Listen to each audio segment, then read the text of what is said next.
barely hooked. He's gonna come off.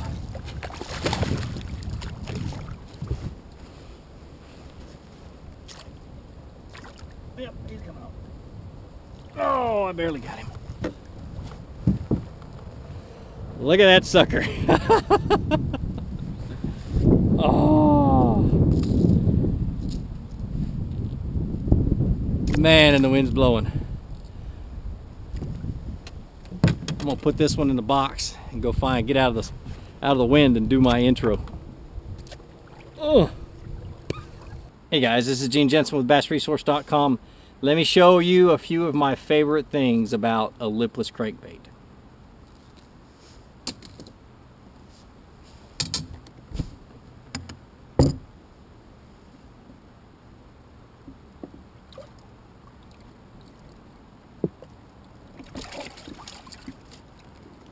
Here's one.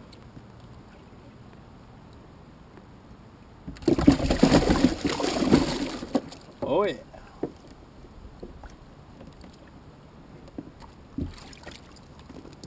There's two.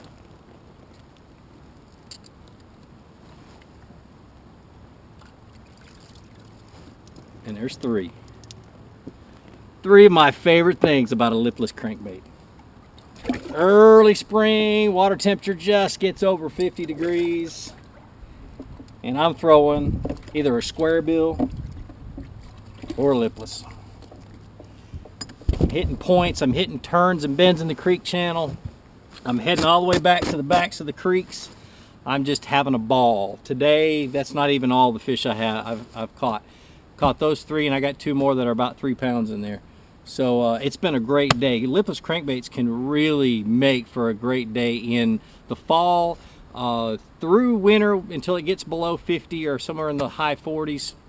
And then back when it starts to warm back up and they start moving back into the backs of the creeks and pockets to spawn. So let's start off with what equipment you use.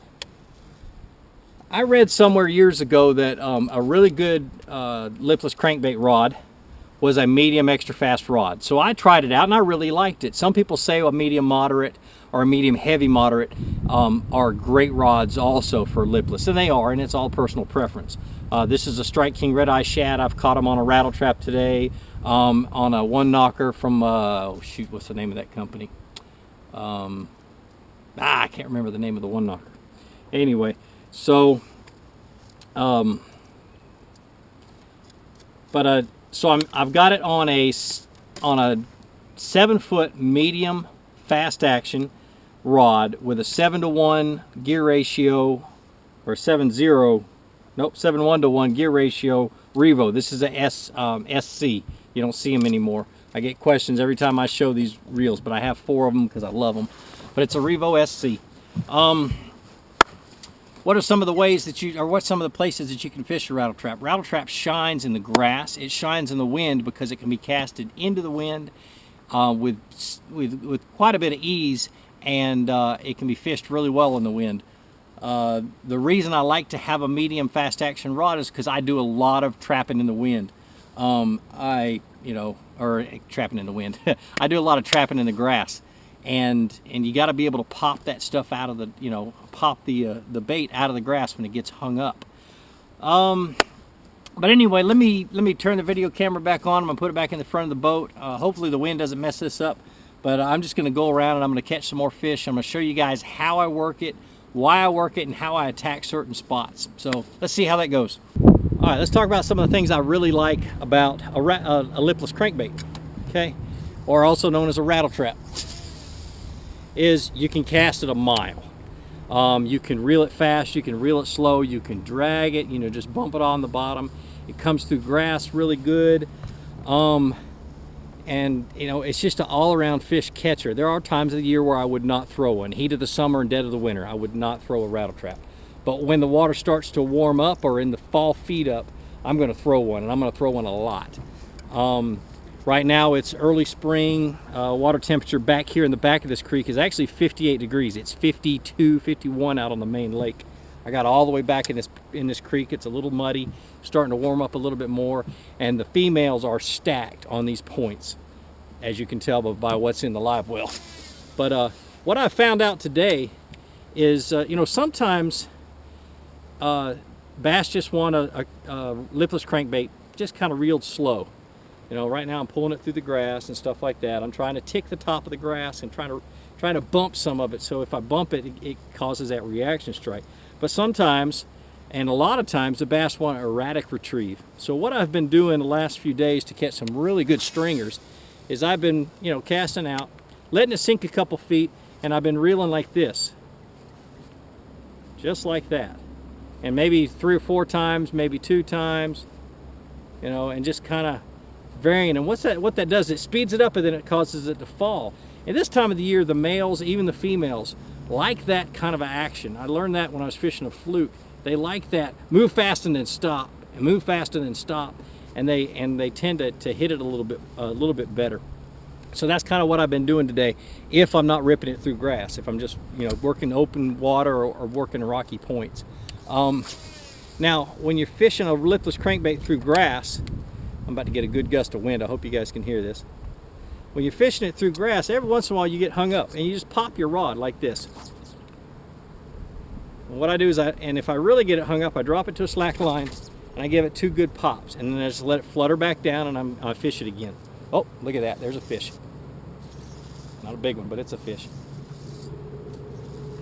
They love it on the fall. I mean, they reaction strike, so on and so forth. I mean, you know, this one didn't get it very good, but those big ones absolutely inhaled it. But not a bad thing, especially with the sun right behind me. But you know, just popping it through the grass, that one little pop caused that fish to come out of wherever he was at and nail that crankbait. What I'm doing right here is I've got a creek channel that runs right up against this point. See that point right there? That creek channel runs right up against that point, and the point comes out right here, and that deep spot is right there. So if I make a cast right on top of that point, work this crankbait down just like this, it's an ideal spot for a fish to pre-spawn. And you want to hit this spot from several different angles. My best angle is going to be across to either direction, okay? Not straight down the middle. I'm going to get on this side, cast across, get on that side, and cast across. All right, so what are some of the different types of retrieves that you can do with a rattle trap? Really, it's up to your own imagination. But, you know, the ones that I always try when I'm trying to figure out what kind of a mood the bass are in or whether they want a rattle trap at all, I'll try like late summer, early fall when I'm going through grass. I'll burn it really, really fast. You know, just throw it up in, let it sink down to the edge of the to the tops of the grass, and I'll just burn it really fast like this. Or, you know, fast, slow, stop, go. Dang, all kinds of different ways. Now another technique is what we call a yo-yo retrieve, and there's several different variations of it. Okay, you cast it out, you let it sink to the bottom, and then you can either just kind of, you know, jerk it a little bit up off the bottom and just let it sink back down. And what you're feeling for is on that fall, you're watching your line, you're watching for your line to jump, or you're feeling for that line to jump. Okay, and that's when you set the hook. Another one is, you know, another type of yo-yoing is jerking it way up and letting it flutter down on a slack line. Jerking it up and letting it flutter down on a slack line. You know, just golly, the possibilities are endless, but just keep trying those things and try them and try different retrieves, try fast, try slow, until you get bit and figure out whether the bass want it or not. Let me see if I can catch one here real quick. It's not really the right side of the lake, but there's a fish right there. What was I doing? I was yo-yoing it. Not a big one, just a little one. I don't even think I'm going to end the video on that sucker. He's too small. Look at that thing. Little baby. But very seldom do they want it one constant speed. They want something changing. You know, they want to change in directions, they want to change it up and down, they want to, you know, a fast to slow or slow to fast. Another thing to remember is that a lipless crankbait, no two brands are made the same. And, you know, there's copies and stuff like that, but they all kind of, they sound different, they react different. This time of the year, the bass don't particularly want a loud rattle trap. You know, it's cold and stuff like that. But when I say that they act different, is some of them yo-yo better than others. Okay, there are some where like a regular rattle trap does not yo-yo very good. You can jerk that sucker down and let it go on a slack line, and it'll spiral down and get itself all tangled up. You know, and there are, you know, there are tons of brands, but anyway, you just have to play around with them, find the ones that you like. I like a red-eye shad. I like a rattle trap. What other ones do I have? The Spro Ruku shad, that's a really good burning one. That's really good for, I mean, it doesn't turn on its side at all. As fast as you can reel it, it still won't turn on its side. All right, well, let's talk about some of the modifications that I do to a lipless crankbait. The biggest one that I do is I'll up the size of the front hook. Okay, I'll change that front hook to a 1/0 or to a number 1, just a bigger hook.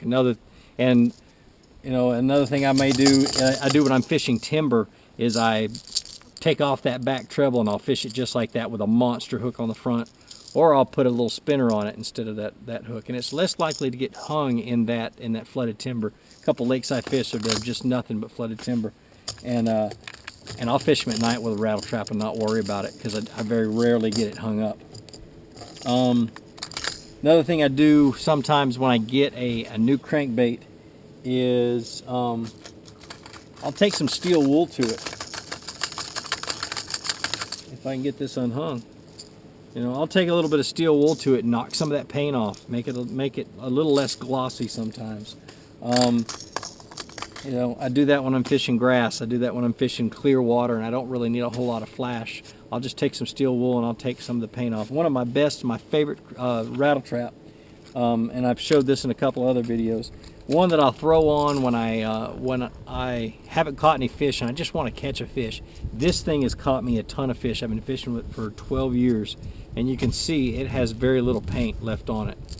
And it's just a 1/4 ounce Strike King diamond shad I got on clearance at Bass Pro for like $1.99 or something years ago. But that little bait, for some reason, the way it runs, the way it sounds or something, it catches fish. You know, I've bought dozens of other ones just like it, but none of them have caught fish like that one has. And that's the one bait that I'll go diving for. I love a lipless crankbait.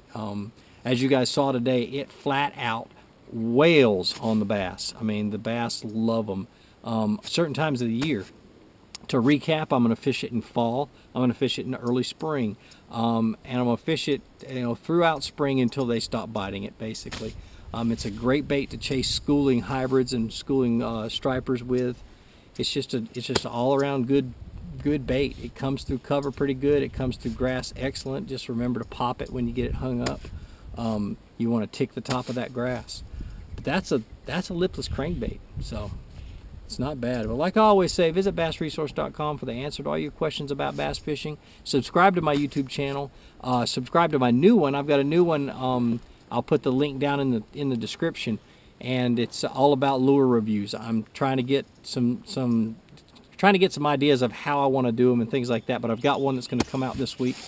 And then check me out on Facebook and Instagram under Flukemaster, Flukemstr, or Flukemaster. You'll see me. But anyway, well guys, keep your line wet. I hope this video helped, and have a great day.